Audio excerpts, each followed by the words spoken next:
We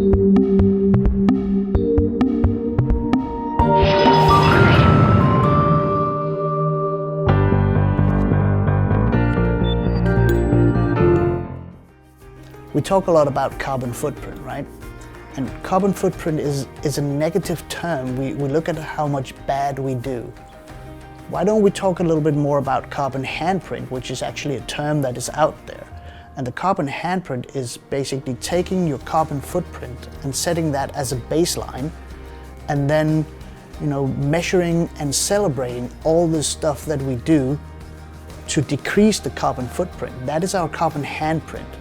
And a lot of the startups are actually doing that by, targeting the 17 Sustainable Development Goals set out by the United Nations. So they try to make the world a better place, and part of that is increasing the carbon handprint and decreasing the carbon footprint.